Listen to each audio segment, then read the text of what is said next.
Rishabh పంత్ను target చేస్తూ Punjab Kings నెట్టింట troll చేసింది. ఐపీఎల్ 2025 మెగా వేలం పూర్తయిన తర్వాత పంజాబ్ కింగ్స్ను ఉద్దేశిస్తూ రిషబ్ పంత్ ఫన్నీగా ఒక మాట అన్నాడు. ఇప్పుడు అదే మాటని పంజాబ్ కింగ్స్ పంత్పై ప్రయోగించి రివెంజ్ తీర్చుకుంది. ఇక విషయానికి వస్తే ఐపీఎల్ 2025లో ఉత్కంఠంగా సాగుతుందనుకున్న Lucknow Super Giants Punjab Kings match one సైడ్గా సాగింది. పంజాబ్ బౌలర్లను ఎదుర్కోవడంలో విఫలమైన లక్నో బ్యాటర్లను కూడా అదుపు చేయలేకపోయింది. అయితే మ్యాచ్ అనంతరం పంజాబ్ కింగ్స్ అప్పట్లో ఐపీఎల్ వేలం గురించి వాడిన ఒక ఫన్నీ మాటను తిరిగి మళ్లీ పంత్కి అప్పగించింది పంజాబ్ కింగ్స్.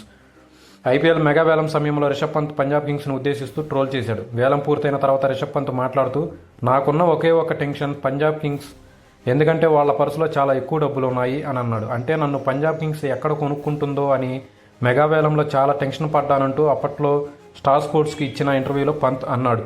లక్నో వేదికగా నిన్న జరిగిన Lucknow Super Giants versus Punjab Kings match అనంతరం పంజాబ్ కింగ్స్ సోషల్ మీడియాలో ఓ ఫన్నీ ట్రోల్ కనిపించింది.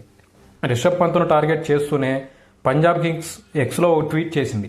సరైన సమయం చూసి పంజాబ్ వేసిన కౌంటర్కి ఐపీఎల్ ఫ్యాన్స్ పడి నవ్వుతున్నారు. మాకున్న టెన్షన్ మొత్తం వేలంతోనే పోయింది అంటూ పంజాబ్ కింగ్స్ రిషబ్ పంత్కు కౌంటర్ విసిరింది.